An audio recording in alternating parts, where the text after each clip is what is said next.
Happy Monday, folks, and welcome back to Hashtag AskGSM here today for September 12th, 2016. I am Graham GSM Matthews, and what a week it has been. Basically, the last 7 days have been stellar, but specifically the past weekend. Friday, it was at Chaotic Wrestling. Got to meet Austin Aries, Rob Van Dam, Johnny Gargano, Tommaso Ciampa, Cody Rhodes, all great guys. Really fun show. Saturday, we had UFC 203, CM Punk's debut fight.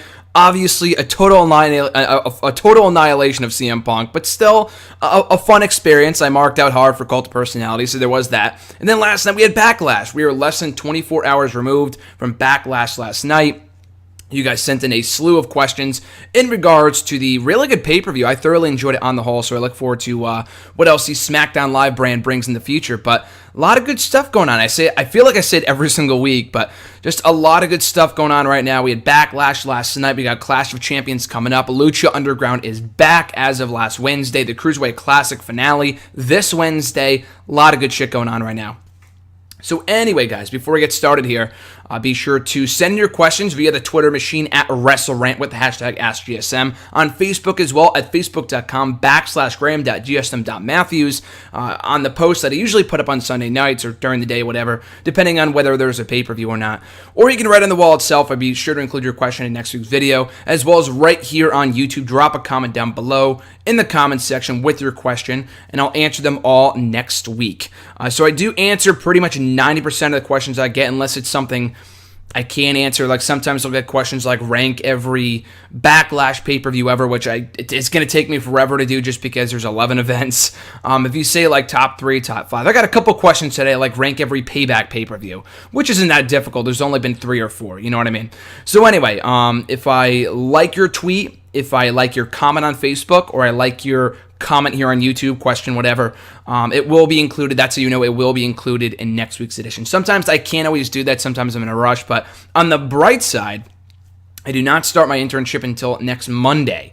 So I do have some more time today. And the cool thing about it is that there's some pros and cons. On the pro side, I'll be working, I think, from 1 to 10, I think, on Mondays and Tuesdays, which means I'll be able to record hashtag AskGSM pretty early on Mondays, get it up before I leave, hopefully, if I wake up early enough, which I plan on doing. And then Tuesdays, same thing for WrestleRant Radio. Obviously, on the con side, I can't watch Raw and SmackDown Live, which I've been able to do pretty much nonstop for the past 2 years. That won't be the case once they start next week, but that's not really a big deal. I can always catch up. I don't really care about that. I don't know if I could really catch up on hashtag if I'm doing it at fucking 6 or 7 o'clock at night, just because my roommate's going to be here, and it's just a whole fucking thing. I just record this out of my room. So anyway, so that's the good news. I don't know if the episodes will be as long. Like today, I obviously don't really have a limit because I'm not really up to anything up today. I mean, I'll be working on articles and shit, but I don't start my internship until next Monday, if that makes sense. So anyway, we'll get started here with your questions. First up from YouTube, Blue Eyed Disorder, my brother Jason. His question was, or 2 questions rather, who do you see will last longer in the WWE, Baron Corbin or Apollo Crews? And also, what happened to Jinder Mahal? I have not seen him on Hulu. I'll see you November, brother. Click. For the first question, who do I think will last longer, Corbin or Crews? I feel like I've answered something like this before, like a push repackaged release question. I like both guys a lot. It's hard to say. If I had to pick between the two, I'd say on the surface Apollo Crews because I feel like he has more potential. But I'm going to go with Crews. I'm going to go with Corbin. I feel like, I feel like Crews, they really have not figured out what the fuck to do with this guy. I mean, Jason sent in this question days ago, almost a week ago, and not knowing they'd have a kickoff match that was not even announced. They just basically threw it out there. I had no fucking idea what the match would be until Crews made his entrance, so good thing I tuned into the kickoff. An alright match, pretty good for what it was. But Crews lost clean again. I mean, good for Corbin for picking up a win, but I feel like, if anything, and I just thought about this this morning, why not switch Crews and Kane? Why not have Crews pin Bray Wyatt on the pay-per-view? Wyatt shouldn't have lost, period.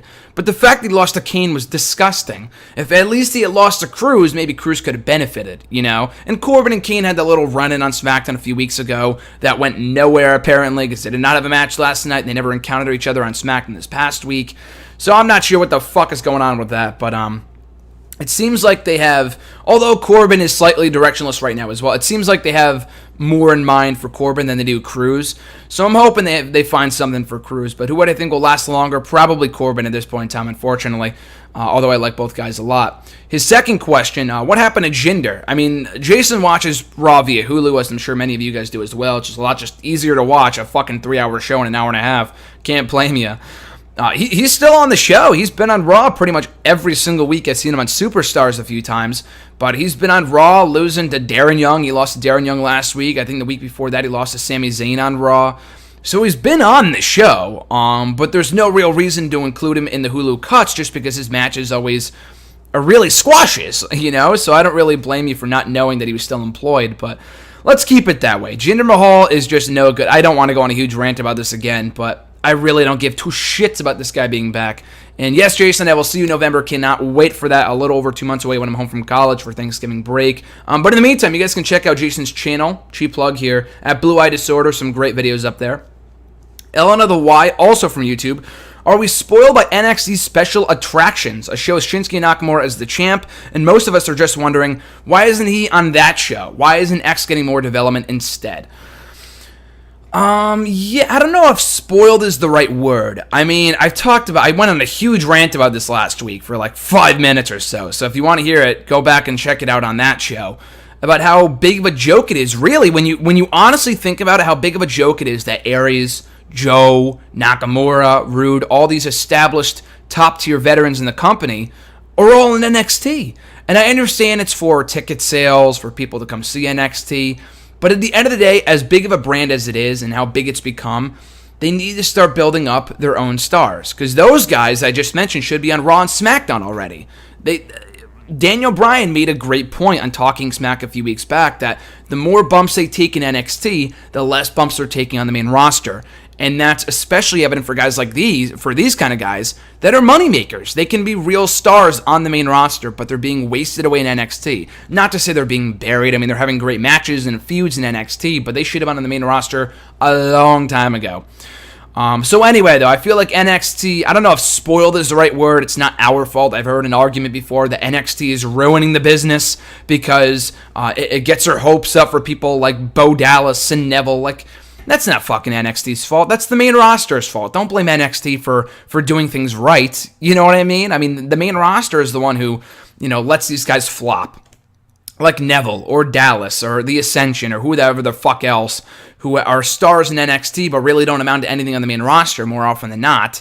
That's not NXT's fault. That's another discussion I've heard that I was just like, that's stupid. Anyway, though, with this show, or with NXT as it currently is, again, I feel like I can't really answer your question other than saying echoing my thoughts from last week, that Nakamura, Joe, all those guys should have been on the main roster, should be on the main roster right now, and should have been a long time ago. And they need to start building up. Like, I'm not complaining that they're not building up guys like Steve Cutler or Angelo Dawkins or Tucker Knight, with someone else asked me about, which I'll get to in a couple minutes. But I feel like, I don't know, they need to start somewhere. They haven't really built up a homegrown star in at least 2 or 3 years. You could really say that Bo Dallas was the last one. You look at all the last few set of champions. You got Nakamura, not an NXT homegrown star. Samoa Joe, Finn Balor, Kevin Owens, Sami Zayn, Neville. Even before all these big top indie names came in NXT, you had Neville as the NXT champion, who was Pac over in England and all those other indie territories before coming to NXT. And he beat Bo Dallas for the belt. And Bo Dallas wasn't a star anywhere else but NXT, really. So you could really honestly say that Bo Dallas was the last homegrown guy they put the belt on.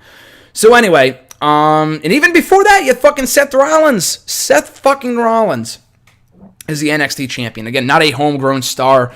WWE made him into a star via NXT in the main roster, but yeah, I do agree. They need to start, from somewhere, I guess. Frank Ashir 15, how will fans buy into Bray Wyatt as a credible threat to Randy Orton after losing to Kane? So I saw someone tweet me last night, and they said, are WWE trying to make Bray Wyatt a joke? And I was going to respond, but I just forgot, and then AJ won the belt, and I just completely slipped my mind until today, until I saw your question. But I was going to respond that WWE are not trying to make Bray Wyatt a joke. He already is a joke. Not by anything that he did. But guys, come on. I mean, I complained about this last night. I put up the infamous, on Twitter, Why? Because fuck you. That's why. In the Mr. McMahon meme after Kane beat Wyatt. I've been saying this for months. I don't fucking care what's next for the Wyatt family. I like Bray Wyatt. The Wyatt family is no more, apparently. Strowman's on Raw. Rowan's on SmackDown, but they split those guys up. No one fucking cares. No one fucking cares about these guys, and it's really a shame. Or at least Bray Wyatt, I'm sorry. Eric Rowan, no one cares about anyway. Strowman at least has something going for him on Raw. Bray Wyatt, it's not like they're ruining him. He's already ruined. He's already damaged. How can you break something that's already broken? You know, really, honestly. He's been broken for years. Every single time it seems like they get something going with the guy, they either have him lose when he shouldn't be losing, or he fucking isn't even on the show. He wasn't at WrestleMania. He didn't wrestle at WrestleMania. No, sorry. He got called the Eater of Hot Pockets by The Rock on the Show of Shows. That's what it was. Wasn't at SummerSlam. On that show, he wasn't even on the fucking show. Not even a promo. Not even acknowledged. You would have thought that Bray Wyatt was fired from the company after not being at SummerSlam.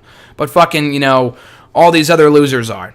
Anyway, in regards to Wyatt, it's been years since they've utilized this guy correctly. Honestly, like, they'll beat the New Day, but where does it lead? Nowhere.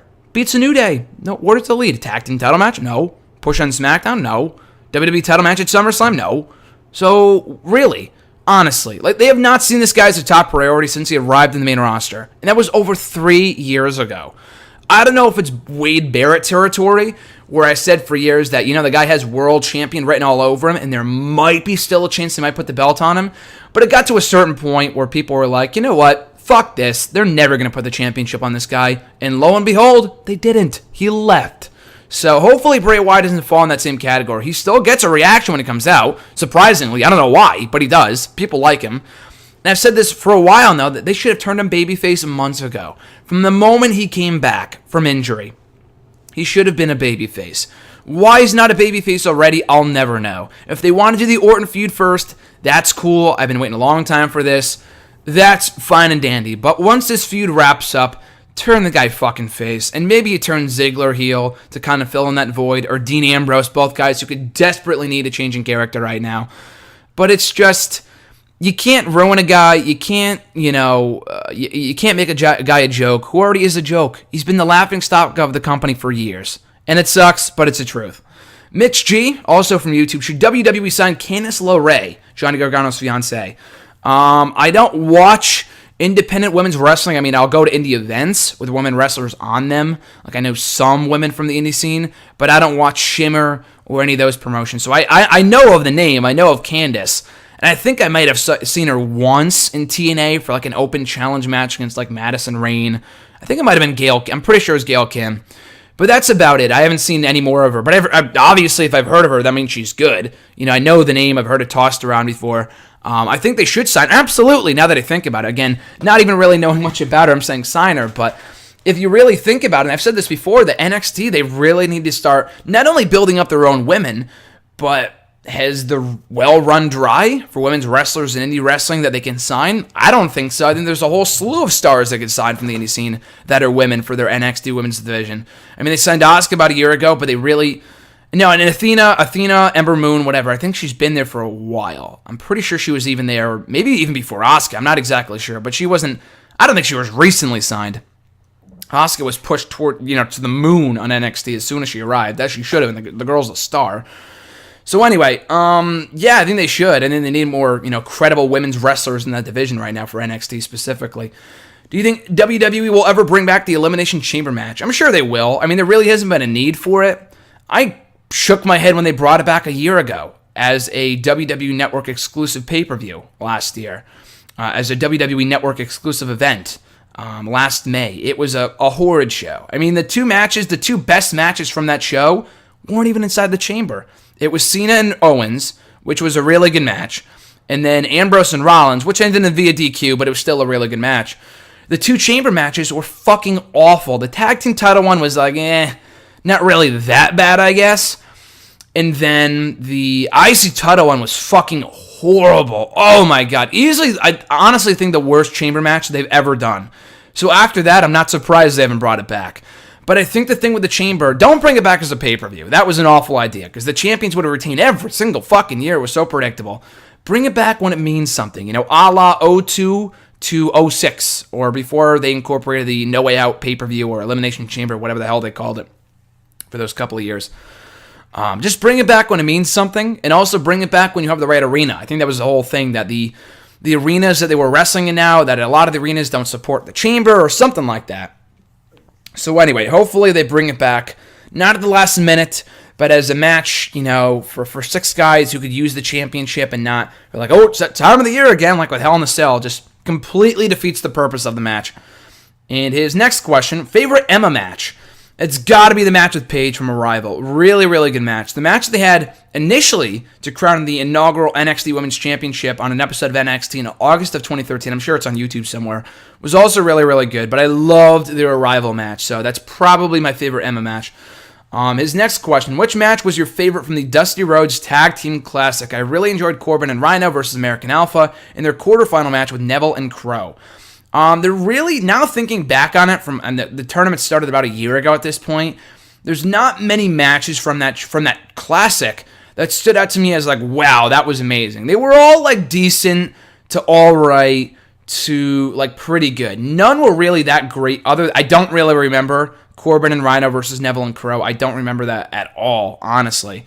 I do remember, however, the only match that really stands out to me as being really good that I remember and go back and watch sometimes was Corbin and Rhino versus American Alpha, which was the semifinal match from the Respect Special. Really, really good match. And I thought the finish was amazing. And the Corbin, turning Chad Gable inside out at the end of days was fucking phenomenal. Really, really fun match. That, to me, was the breakout performance for American Alpha. I already liked them by that point, but that was the match where I'm like, these guys should be baby faces right now and should be chasing those championships. And lo and behold, they did. So, that was probably my favorite match, undoubtedly, from the entire Classic. I don't know if they're bringing it back this year.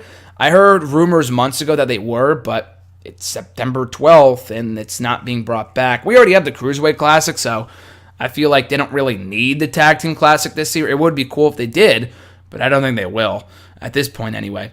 Should Rey Mysterio have joined the Straight Edge Society? I don't think it was necessary. I think during the course of the feud, there really wasn't a point where I said, oh man, they really missed the boat there with it not having him join the group. I feel like the feud played out just fine between Rey Mysterio and CM Punk in the spring of 2010. Some really good matches, some great promos. Happy birthday to you, when he was singing to Dominic, no, Rey Mysterio's daughter is what it was. That was hilarious. Great Punk promo. That was Punk at his best. Jesus, CM Punk. So...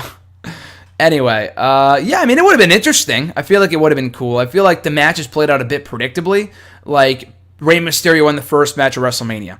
Punk wins the second match at Extreme Rules. And then Rey Mysterio wins the blow-up at Over the Limit. So it was a pretty predictable feud, but the matches were great, so I can't really complain. The promos were really good, too. So I can't really say much about that. But it would have been interesting to kind of prolong it longer than they did. The first KFC, also from YouTube, card prediction for No Mercy. So No Mercy, I think, is in about a month away. I think they said, let me see. So last night was the 11th. Yeah, it's about a month because we have the 18th, 25th, 2nd, and then I think it's the 9th, which is good. So they don't have a 3-week build again. So matches for No Mercy. I'm thinking, obviously, Ambrose and Styles 2. It looks like they're going to do Miz and Ziggler again. I really hope. I mean, the match was good. I think the feud's been all right for the time it's been given. It's only been 2 weeks. But, I really just don't give a fuck about Dolph Ziggler. Honestly, the guy's a loser. He's 1-7 on pay-per-view this year. 1-7. Does anyone have a worse pay-per-view record this year than fucking Dolph? Zack Ryder has won more matches on pay-per-view this year than fucking Dolph Ziggler. That is embarrassing. I love Zack Ryder, but that is embarrassing. I am sorry. So, they'll probably do that again, or whatever. Becky Lynch, probably versus Eva Marie. I'd assume she'll definitely be back at that point. She was suspended on the 18th, I think, of August. So, she will be eligible to return by that point. Definitely. They just kind of have to get through this week, and then maybe next week, I think she'll be back by that point. Pretty sure, anyway. By next Tuesday, she should be able to return. Nikki Bella and Carmella. You could do Usos and American Alpha. If they don't take the titles off Rhino and Slater before then, you can do Slater and Rhino versus another team for the titles, then do Usos and American Alpha. So you have a pretty healthy card. That's like 5 or 6 matches right there. Orton and Wyatt, finally. Why the fuck they booked that match in advance only to have Orton pull out because he wasn't ready yet makes no sense to me. Why would you book the match in the first place? That's so stupid. That's their own fault, really. Really their own fault. Anyway, I see that match finally taking place in No Mercy, though, if they don't scrap it before then. His second question, what happened to Eric Rowan? Bray Wyatt split up from him on the SmackDown, I think, before SummerSlam, and then he hasn't been on TV since. I know he wrestled a match against Rhino, I think, and beat him on an episode of Main Event I remember watching, like the week later, or something like that. I know he hasn't been on SmackDown at all, though. So, they broke him up from Wyatt. Why? I don't know, because fuck you, that's why, as Vince McMahon would say. But I don't really know, and I honestly don't really care.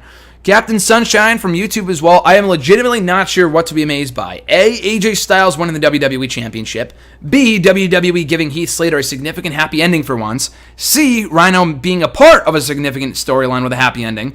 Or D, liking The Miz over Daniel Bryan and Miz making me care about a Dolph Ziggler match. I am just as amazed as you are. I feel like all those things... I am blown away, really. I thought last night was a really good show for a lot of those reasons. I think the Miz and Ziggler match was they always have great chemistry, and last night's match was also very good. And I love the fact that Miz was like taunting Daniel Bryan with the knees, or the drop kicks rather, because he did a drop kick. I'm like, that's not Miz's arsenal. And then he started doing the yes, and after he did it a couple of times, then I'm like, oh, he's copying the Miz. He's copying Daniel Bryan, sorry. That was good, but yes, Slater and Rhino finally having their happy ending. Slater, I feel like it's amazing. I feel like what's the most shocking? What's the most shocking thing out of all those four? Probably AJ Styles being WWE champion. We all knew Styles was capable of being WWE champion, but we didn't think it'd ever be possible. This guy was the face of TNA for over a decade. And only now is he the WWE champion. Amazing. One can say that he's aged like a fine wine. He's only had better matches since then. I mean, he had a lot of good matches in TNA. Don't get me wrong. That Unbreakable match, which also took place on September 11th, by the way. Thank you to Christopher Daniels for pointing that out on Twitter last night. Just amazing. So just amazing the difference 11 years can make. And then... really, other than that, he had a lot of good matches in TNA, but I feel like he's having the best matches of his career right now, and also in Japan and in Ring of Honor and shit like that in the past couple of years. So I feel like he's only hitting his stride now in his late 30s or early 40s or whatever. It's really amazing. But yeah, I feel like all those things are amazing, and really, an indication that WWE is doing some things right. Not everything right, not everything can be perfect, but for those, the product sucks, it's awful, they're doing this wrong. Let's appreciate when they do something right, like what they did last night. Becky Lynch is finally a champion too. I mean, I was amazed, but not really amazed. That should have happened a while ago. But that's also a pretty good feel-good ending as well. So yeah, I give the show last night some 2 thumbs up. I thought it was a good show. Zach P. moving forward into the Facebook questions now. You talked about the final deletion. So what did you think about Delete or Decay? I enjoyed it just as much. I feel like you just can't beat Final Deletion. The effects that went into it, the build, the hype, everything about it was just too tough to top. But this was also equally entertaining, I'd say. The whole Brother Nero, broken Matt Hardy thing is just fucking hilarious. I love the dynamic they had with Decay. So it's kind of ass backwards that they're building to a wrestling match from what happened last Thursday. But still, I thought it was entertaining. By far the best part, though, I love the whole incorporation, the involvement of King Maxwell, Matt Hardy's baby Maxwell, which was great. Senor Benjamin. But I loved easily the best part, other than Matt Hardy and Brother Nero, Jeff, wrestling with a fucking giraffe named George Washington, and Smokin' Joe Frazier, the kangaroo, and calling a bunch of monkeys, spot monkeys, calling them the Bucks of Youth, which had me in tears. The best part about this whole thing, the Delete or Decay, was when Abyss got tossed into the water and then came back out as Joseph Park. That was fucking hilarious. So yeah, I really enjoyed it. I mean, some people may not have liked it, but whatever. I thought it was cool. Andre G, also from Facebook, do you think Cesaro should have been drafted to SmackDown? It feels like he was only drafted to Raw for his popularity. Yeah, I mean, I said that from the get-go. I feel like Cesaro, he's been doing well on Raw. I like the Best of 7 series. I'm going to write a whole article about this pretty soon. But I like how it's being done. So I would just keep it going the way it is. But I feel like he would benefit from being on SmackDown. I feel like he has a bigger chance of becoming a world champion on SmackDown. I mean, then again, I said the same thing about Kevin Owens, and that guy is the new Universal Champion. So maybe Cesaro will get his chance at some point. Who knows? Maybe it's just a matter of time. I guess we'll have to wait and see.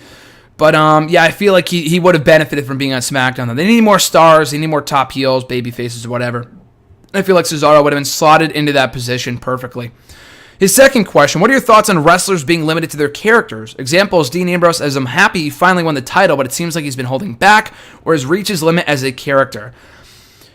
That's a bit different. When you said limited to their characters, when I think of limited to their characters, I think of a No Way Jose, who's been making the most of what he has, and he's a very entertaining character. But I feel like Adam Rose might be another perfect example of a guy who was even more so limited to his character. People only bought into the party thing for like 2 weeks before it died a death in the main roster, and people didn't fucking care. It was really a total waste of the guy's potential. And there's only so much that you could do in that character. That's what I think of when you say limited to their characters. Dean Ambrose is not really limited to his character. He's just not really evolving or showing character development. And we talked about this. I mean, he got booed last night, which was not like vehemently booed or whatever, not like overly booed by the audience, but there were some pretty audible boos for Dean Ambrose last night of the pay-per-view. That wasn't the case a couple months ago when we were talking about RJ and I, Tom and I, in WWEC Radio. We were talking for a while about how, Dean Ambrose has always called himself the lunatic fringe. But really, what is crazy about Dean Ambrose? Eating a donut, licking a donut, and putting it back? Really? And it's not the PG rating either. It's not like he'd be coming out with guts and blood every single week if this show wasn't PG rated.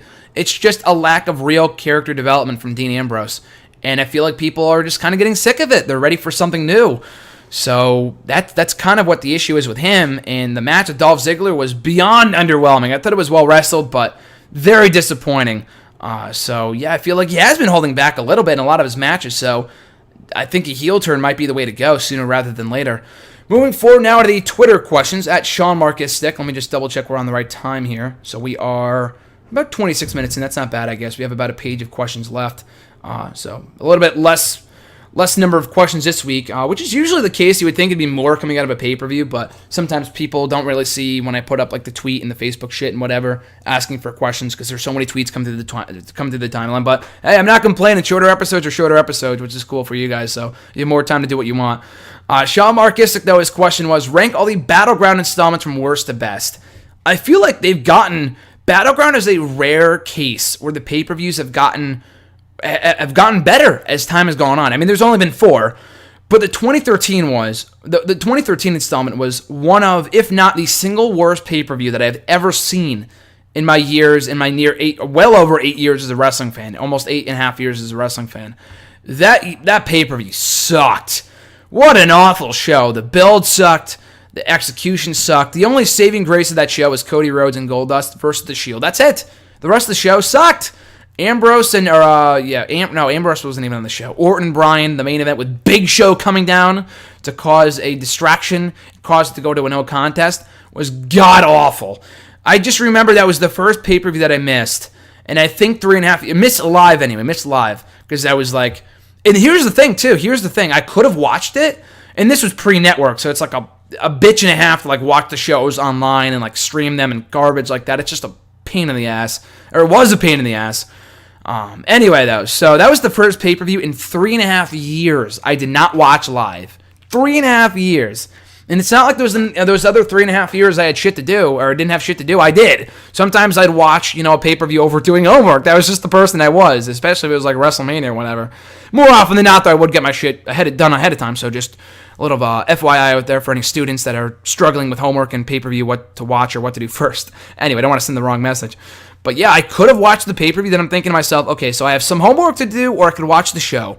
I'm going to do my homework. And I did my homework, and I didn't watch the show. Didn't watch until the next day, and I sat there for 3 hours, and I feel like I wish I can get these 3 hours of my life back. Other than Cody and Goldust versus, like I said, The Shield, in one of the best matches of 2013, that show sucked. Awful. 2014 show is better. Not great, but better. Entertaining. The 2015 show I thought was really entertaining. And I thought the 2016 show might have been the best pay-per-view all year. I thought Battleground this year was really, really good. You had an amazing triple threat, Bayley's main roster debut. You had, what else did we have? A really good, entertaining New Day versus Wyatt family match. You had the fucking, what else was, obviously Sami Zayn versus Kevin Owens and a match of the year candidate. A really, really good show. So it's really hard to complain about that show. Again, probably the best pay-per-view of 2016 so far, I'd say. Wrestling Addict, it's got a couple more questions. I skipped over them. Sorry, Sean. Rank all Payback installments from worst to best. So we had 2013, 2014, 2015, and this year. I enjoyed this year. Last year was good. Not great, but I thought it was good. I thought it was entertaining. 2014 was also pretty good. Also a really good show. I think you can't top 2013. I thought 2013 was the best installment they ever did. You had Rob Van Dam's return promo. That was the night they broke the news that RVD was coming back. One of the best undercards I had seen in years. AJ Lee beating Caitlyn to win her first Divas title in a really, really good match and a great moment. You had Curtis Axel winning the Intercontinental Championship from Wade Barrett and The Miz in a triple threat in the opener. Really good match on Father's Day, no less. Great moment. You had Alberto Del Rio turning heel and winning the World Heavyweight Championship in an interesting turn of events. You had CM Punk coming back and beating Chris Jericho. A solid 3 Stages of Hell match with Cena and Ryback. So all in all, really, really good show. Definitely the best Payback installment they ever did. Beyond that, probably this year's. I thought Payback this year was really, really good. You had a great KO and Sami Zayn match, and you had an amazing Roman Reigns versus AJ Styles match too. So probably 2013, 2016, 2014 at Shield and Evolution, but I feel like beyond that, it really wasn't that noteworthy of a show. I mean, you had Cena and Wyatt, which was good, but that feud just died a death towards the end. In 2015, what did 2015? I'd probably go 2015 and 2014. I feel like 2015 was better. You had a really good main event in the main event of Payback for Payback that year with the Shield guys and Randy Orton, which was also really good. A pretty solid I Quit match between one of the best I Quit matches I've probably ever seen in a long time anyway. Cena and Rusev. So yeah, once again, I'd go 2013, 2016, 2015, then 2014. In his third question here, what was your favorite WWE pay-per-view so far in 2016? Again, probably Battleground, which is weird because I've been to 2 pay-per-views so far this year. Soon to be 3 at Hell in a Cell. Going to the RJ, can't wait. But yeah, I was at Extreme Rules. I was at SummerSlam. Both shows were great. If we're not counting takeover specials, that was the best show I've been to all year. But WWE pay-per-view, it's got to be Battleground. I really enjoyed Extreme Rules and being there for that. SummerSlam was a good experience. Not the perfect show, but still a pretty good show. But yeah, I'd say the best / my favorite pay-per-view all year would probably have to be Battleground up to this point anyway. Backlash last night was also pretty good, but I think Battleground takes the cake. At Wrestling Addict 5, back in ECW, why did Devon do all the talking? But in 2000, Bubba Ray started doing all the talking. Because in ECW, Bubba Ray had a speech impediment, and he still had it in WWE. I mean, it's not like he didn't have it in WWE. He did for like the first maybe year or so. So, yeah, starting when they got to WWE anyway. I mean, Devon did all the talking in ECW because Bubba had the speech impediment, the lisp or whatever. I don't really remember, but that's why Devon did all really the talking for the team. Then once they got to WWE and they took away that stupid gimmick, thank God, like they did with Matt Morgan, which was also awful for him. Bubba Ray has always been the better talker, the better natural talker between the two. So it really only made sense to have him start cutting the promos, once they did away with the whole stupid lisp thing, or the fucking speech impediment thing. What year do you think Kane was the best? Great question. And, I mean, there's so many years, but again, not so many years to choose from. He's been around since 1997. But, I mean, in a lot of those years, Kane's been a dead character. Like, he really has not been all that relevant since, I would say, maybe 2012, 2011. 2012, I guess, since Team Hell No. 2012 was not a bad year for Kane. He came back as Masked Kane at the tail end of 2013. Had an alright feud with John Cena. Got to main event on the fucking pay-per-view with John Cena at Elimination Chamber. Beat Randy Orton clean at WrestleMania. Beat Orton clean at WrestleMania. On Orton's birthday, no less. So that was actually a pretty good match, too. Had another really good match with Orton at Extreme Rules. He beat Ryder at Over the Limit. He had a really entertaining program with CM Punk and Daniel Bryan and AJ Lee. I really enjoyed that match from No Way Out. Really the only good match from that show, that pay-per-view, and No Way Out 2012 for the most part. And then he went on to form Team Hell No. He lost to Daniel Bryan at SummerSlam, but still they had a great final few months of 2012. So other than 2012, I'd say 2001. Had an amazing run of the Rumble match. He was just on fire. Kane was on fire in 01, literally and figuratively. At various points during that year. So either 01 or 2012. At the average grunt, rank every Raw and SmackDown main theme in history. And he asked this a few weeks ago. I misinterpreted it. He's talking about every Raw theme song ever, which I can't do because I know of the themes, but I wasn't a fan during that point. I really have no connection to the first ever Raw theme. You know what I mean? I can't really rank them because I don't really care. Like, I'll just say, like, what my favorite SmackDown and Raw themes are. Obviously, the ones from recent years. I can't rank every SmackDown theme ever. I thought Beautiful People was really good.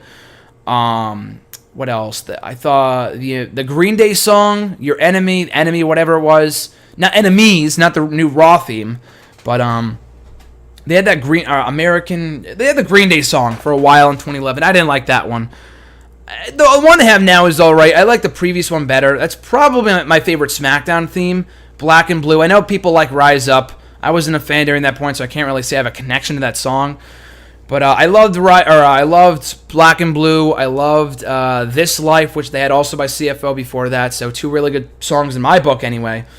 Beyond that, for Raw, what do they have for Raw? I think Enemies might be my favorite Raw theme ever. I really like Enemies by Shinedown.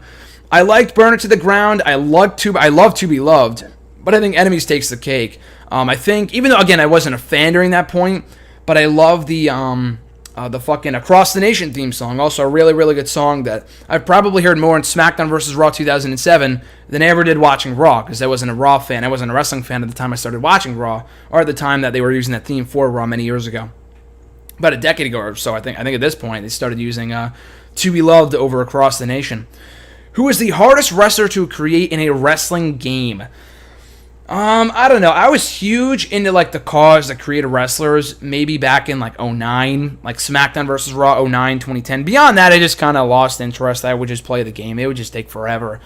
What I would literally do my summers in 2008, 2009, mostly 2009, but it would consist of me going on my laptop, finding, like, one of those websites, like one of those gamer websites, whatever, that would have all the stats for the wrestlers right now. Like, obviously, R-Truth was not in SmackDown vs. Raw 2009. Ted DiBiase was not in SmackDown vs. Raw 2009. So what I would do, I would go to these websites, see what they did for, like, body depth or fucking muscle mass or whatever it is, like up to an 87. And I would do the exact numbers, and sometimes even then they wouldn't come out that great. But that's what I would do for every single guy that was not in the game, and it took me forever. And for whatever reason, I just did it, just maybe because I didn't have anything better to do. But I don't know who the hardest wrestler was to create. I mean, I think a lot of people would say maybe AJ Styles, but even him, they had his moveset already in the game, and his entrance already in the game, so it really wasn't that difficult. At John Wealth 23, how long could Heath Slater and Rhino be tag team champions? They could drop the belts tomorrow for all we know on SmackDown, which I've seen a lot of people say. That was not my initial thought, but a lot of people are saying that they might drop the belts back to the Usos just so Slater could get a contract and get his feel-good moment, only to drop the belts 2 days later on SmackDown. I could very well see that happening. I hope it doesn't. It wouldn't be the worst thing. I mean, the Usos just turned heel, so it's not awful. But I would keep the belts on for a while. I feel like American Alpha and Usos, that feud does not need the titles. And Slater and Rhino can defend against, Breezango, Vaudevillains if they want, Ascension. Not the most exciting feuds, but it is what it is. You got to start building up a heel tag team at some point. Let's not name the Usos. Will NXT jobbers like Tucker Knight and Angelo Dawkins ever get a chance to succeed and make names for themselves? Maybe at some point. I mean, Dawkins has been there for a year, so I feel like if they weren't going to make a star out of him by this point, he probably will never be a star. The guy's been a jobber for at least 2 or 3 years. I think for as long as I've been watching NXT for the past 3.5 years, he's been there doing this, jobbing. Tucker Knight, I forgot what he looks like, but I just remember seeing him on an episode of NXT, and he had a good look. So again, maybe at some point, maybe once the Nakamura and Joes of the world are up on the main roster. So just probably not anytime soon, it looks like. Will Rhino ever be in the WWE Hall of Fame? You know what? Probably. It wouldn't surprise me. I feel like if you won a title in WWE, you're going to be in the Hall of Fame. You're going to be... I mean, obviously Jake the Snake Roberts did, but that was a different time. The guy's one of the greatest of all time. Rhino, I would say so. I mean, he had a pretty good legacy in ECW. The last ever ECW champion ever. Not named Ezekiel Jackson. We're talking the original ECW championship. He came over to WWE in the Invasion, and he was here for a couple of years. Was a WCW United States champion, a couple-time hardcore champion. He's now a SmackDown Tag Team champion. He's really rejuvenated his career since coming back to NXT early last year. So, yeah, I think he's one of those great company guys that can bring in to put other people over, and that's what he did back in the day from, 2001 to 2005 in WWE. So he's been a real solid mid-card guy, a solid hand in the ring. So, again, In a perfect world, no. But I feel like for the legacy he had in the Invasion, in ECW, and now in WWE, he'll probably be in the Hall of Fame. Not anytime soon, but probably down the line once they start running out of real names to put in, I guess. At the Wrestle Guy, Sally's got a couple questions here. Should both Styles and Owens hold the world title going to WrestleMania 33? Yes, they should. I don't know who else you would put the belt on. I know they're doing Owens and Rollins at Clash of Champions, but I don't really need to see Rollins as champion anytime soon. Maybe again down the line. Not anytime soon, though.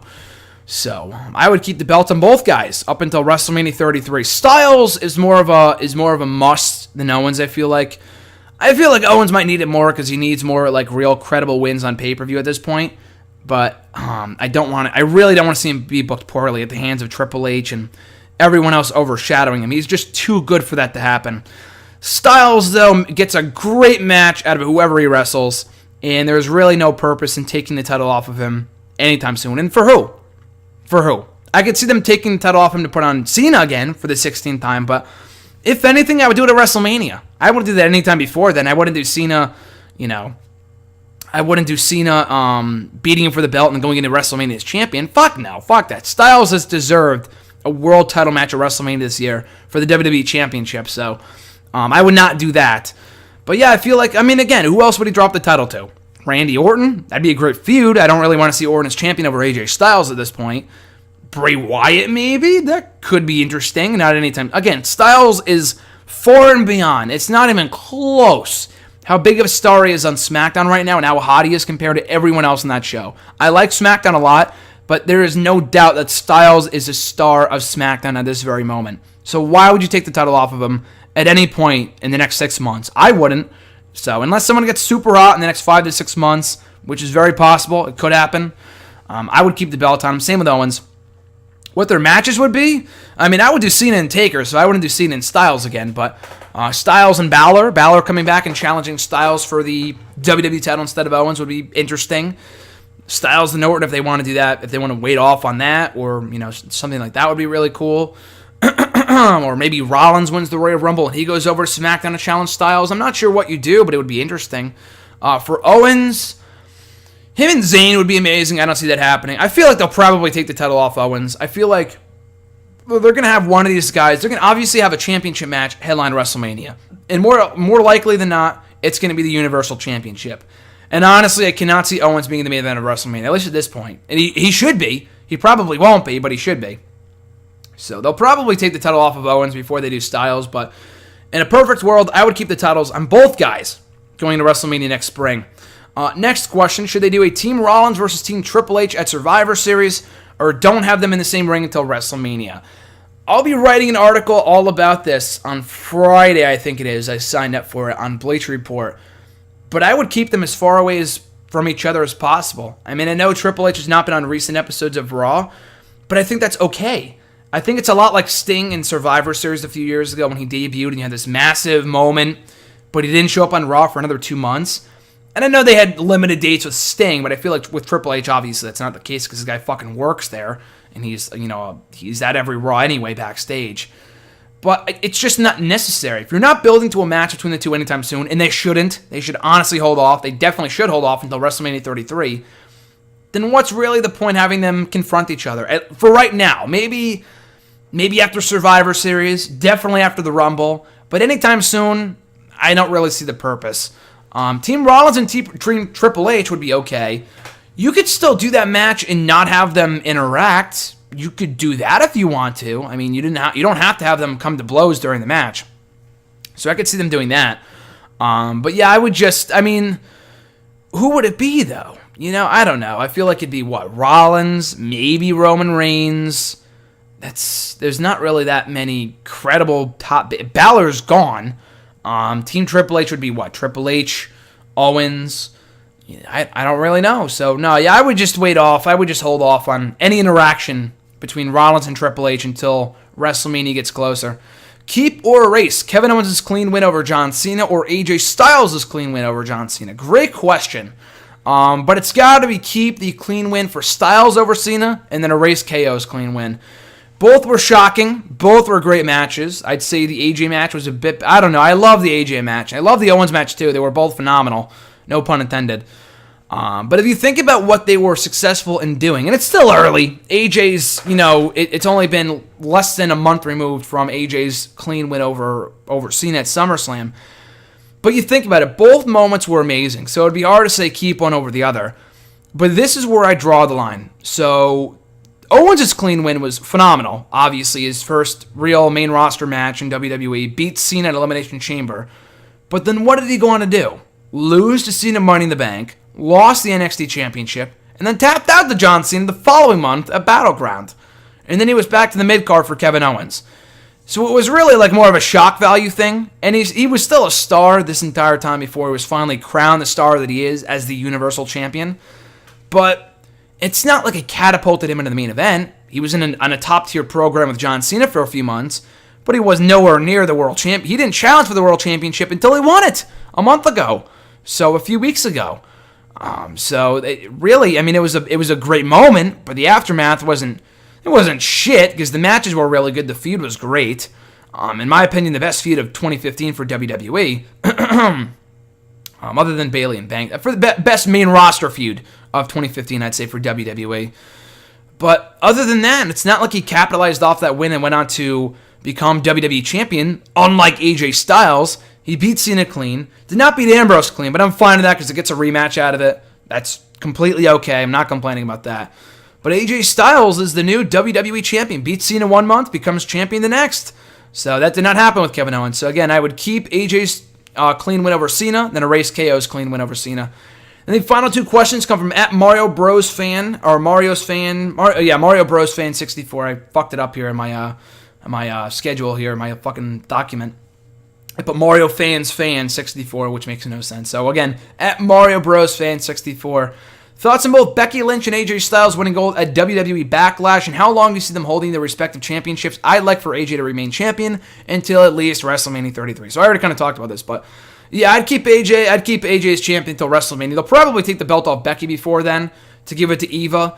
In a perfect world, again, I would keep the belt on Becky till WrestleMania. I don't see that happening. I think it's a lot more likely we see AJ as champion up until WrestleMania, but hopefully they both get really good reigns. They both deserved it.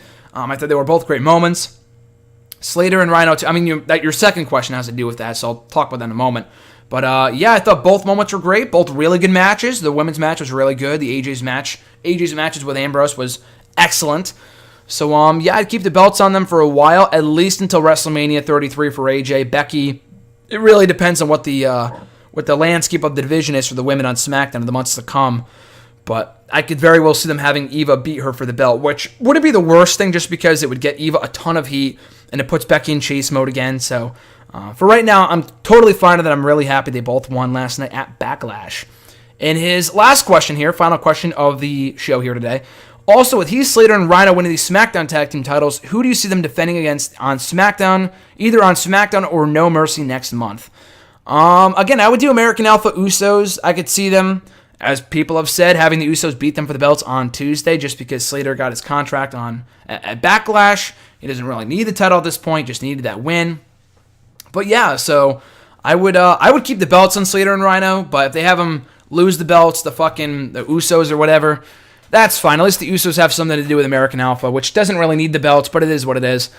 But yeah, if they're not defending against the Usos or lose the Usos in the next month, I would, again, there's not really many credible heel tag teams on SmackDown, but of the 3 heel tag teams they have, I'd probably go with Breezango. Ascension is just, they suck. I'm sorry. I was a fan a couple of years ago, but they're just not good in the ring. Their gimmick just sucks. They're just awful. The Vaudevillains, their gimmick sucks too. They can have a couple good matches, but they've had only like maybe 2 or 3 really good matches. And Breezango, not much different, but I feel like the matches we have seen of them on the SmackDown brand in the last couple of months have been really good. I thought the match they had with the Usos at Battleground was great, the kickoff match they had. I thought the match they had with American Alpha on SmackDown a few weeks back, I think on the SmackDown after SummerSlam, was also really fucking good. So again, the gimmick is goofy. I'm not really a huge Breezango fan, but they're great wrestlers. So you know they could really get a good match out of Slater and Rhino if they were to face off for the belts at No Mercy. So I'd say Breezango, Slater, and Rhino for the belts, and then Usos and American Alpha in a blood feud come No Mercy.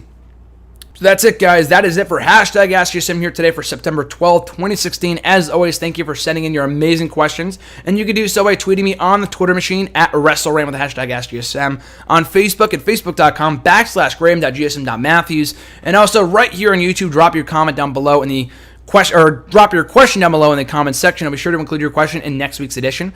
And be sure to like, comment, share, and subscribe. We are quickly approaching that 1K mark, the 1K subscriber mark here on YouTube. I think we're maybe 944, 945 subscribers in, so a little over 50 to go. All thanks to you guys and your amazing support of the channel, me, the show, everything else. And I look forward to next Monday. So as I said earlier, once again, I don't know how long the show will be next week.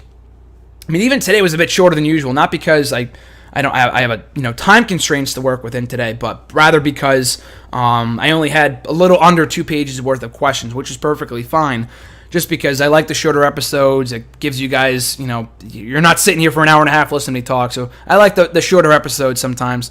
But yeah, next Monday I start my internship, but not until 1 in the afternoon, and I will not be around for Raw or SmackDown for the next. It looks like for the next couple of months, which is all right. But I am happy I do get to record. I can always catch up on that shit. I am happy I get to record hashtag before I leave and WrestleRant 2, which are they're bigger priorities in my mind, so I can just get them over with, so I'm not recording them at fucking 6 o'clock, 11 o'clock at night or whatever. So I'm glad I could do that. So just stay tuned until next Monday for another all-new episode of hashtag AskGSM. I think this is episode, I want to say, let me double check. Yeah, 146. And as I said last week, I'm pretty sure we hit episode 150 on Columbus Day. I'll probably be working that day, but it doesn't really matter. It's still a pretty huge milestone. I'm pretty sure we hit episode 100 on Columbus Day last year, too. And the only reason why it's off is because, remember, we took a couple weeks off late last year. My laptop was shot, so we were off. I didn't post an episode for like a month or so just because my laptop was broken for so long. But anyway, though, so I look forward to that in the weeks to come. So as always, guys, be sure to have an amazing week. Enjoy Raw tonight. Hope you guys enjoyed Backlash last night. Life is great. Be well. I'm Graham G. Matthews, and I'll catch you fine folks down the road.